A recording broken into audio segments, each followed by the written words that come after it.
Hello, and welcome to Chapter 6, where we're going to be covering thermochemistry. We skipped Chapter 5 if you didn't notice, and that's on gases and their properties. We're going to come back to that at the end of the semester, so we're not skipping that forever, but this is the order that we're going in. So let's just have a little bit of an introduction to this chapter. This is it's a little bit different than what we've been looking at up to now. So we're still thinking about chemistry and chemical reactions. But thermochemistry is all about chemical reactions and the energy associated with them. And specifically, we often are thinking about the heat that's given off of them. But we need to first, before we get into all the details of how this relates to chemistry, lay some groundwork of what energy is, and different types of energy, and how that is going to relate to our chemistry, thinking about transformations of molecules and how do we need to add or do we get energy out of different types of reactions. Some examples of things where we care about energy a lot, right? So for example, if we burn fossil fuels, that is a way that we get energy out of chemical bonds. So, we can do something like methane plus oxygen to form CO2 and H2O. This is a combustion reaction. This should look familiar. But if you use natural gas, this is the reaction that provides the energy, usually in the form of heat, that will heat up your pot of water on the stove, or that will warm up your dryer if you have a natural gas dryer. Of course, there's a downside to using energy in this form, is that all of this energy that's in these carbon-hydrogen bonds gets released, and then we form this CO2, and that's the problem that's driving climate change. So that's one example of we need the energy, but the side effects are really important. So understanding both the chemistry of what's happening as well as the energetics is really important. And so let's talk about a few different kinds of energy, just broadly speaking. This may feel a little bit like a physics class for just a little bit before we get into the chemistry a little bit more. So first, let's define what we mean by energy. We use this word a lot, and we use it colloquially as well as in a scientific way. We often talk about, I have low energy, or that guy really has a lot of energy. But when we use it in a physics sense or a chemistry sense, energy is the capacity to do work. And again, work has a very specific definition as well. And so work is a form of energy that allows us to move objects through a distance.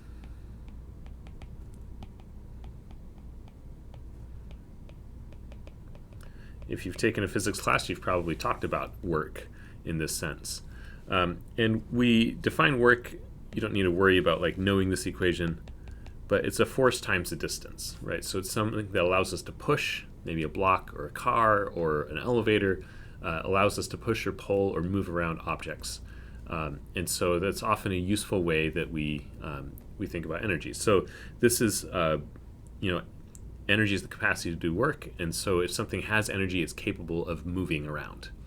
And so let's think about this. So if we have, say, a ball at the top of a hill, it's not doing any work, but if we push it to the side a little bit, that ball is going to fall down, and this will be some work, right? So at the top of the hill, the ball has what we call potential energy, meaning it's energy that is capable of doing work, but it's not currently doing work. And then once we start it moving down the hill, when the ball is in this state and it's moving, so let me draw some little motion lines here. At this point, it has what we call kinetic energy.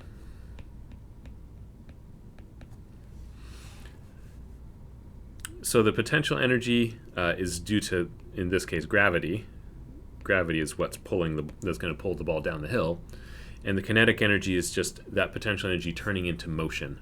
And the energy associated with this, we define in physics as 1/2 m times the velocity squared.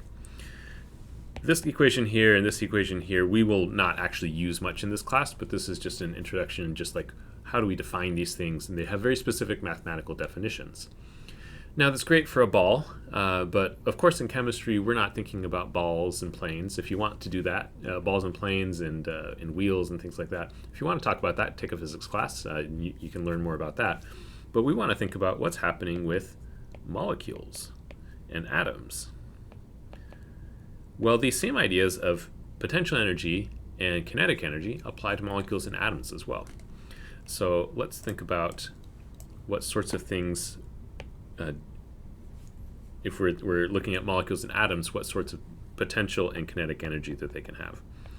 So if we think about a potential energy, one of the most important types of potential energy for molecules and atoms is what we call electrostatic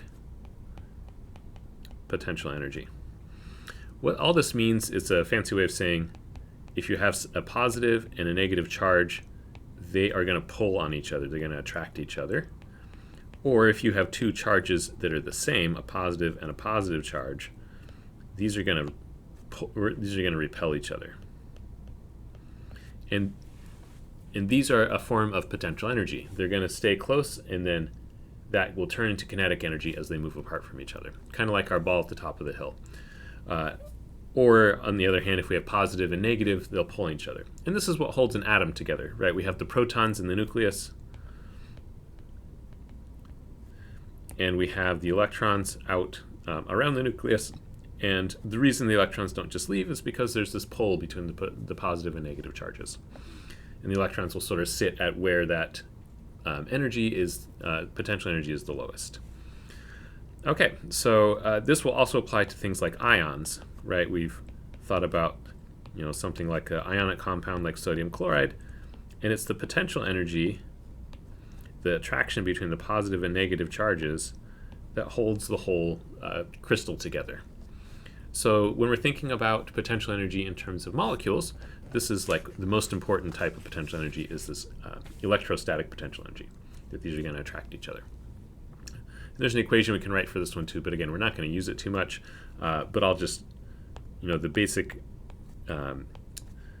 equation here is that the charges, Q1 and Q2, if they are going to determine the amount of the potential energy. So if you have a highly charged, a very positive ion, it'll have greater potential energy than a only singly charged ion. On the other hand, we also need to think about kinetic energy, and how does this manifest in terms of molecules? Well, unlike a ball and a hill, gravity doesn't affect molecules very much if we're thinking about just a single molecule. Because they're so small, their mass is so small, we can neglect gravitational potential energy and kinetic energy. On the other hand, what we think about a lot instead is what we call thermal energy. And this is due to it's easiest to think about this in terms of like a gas, but it applies to liquids and solids as well. If we have gas particles, they are moving around in random motion, and they have some sort of average speed that they are moving around at. And that speed, if they're moving, that means they have kinetic energy. And this kinetic energy is going to be proportional to temperature. So basically, if mark there. So basically, if the molecules get hotter, they will move around more and move around faster. And if they get colder, they will slow down. So thermal energy is the energy related to temperature. And we'll often see for chemical reactions, this type of energy is really important because we'll often see that energy released from a chemical reaction will show up as thermal energy, meaning it'll cause a temperature change in the surroundings around it. And so that's an example like when we're heating up something on the stove and using our combustion reaction with natural gas, like I mentioned, that energy is being let off as thermal energy that's going into this. So I'm going to pause here, but this is a good stopping place this is just the beginning of our discussion about types of energy and how it relates to chemistry.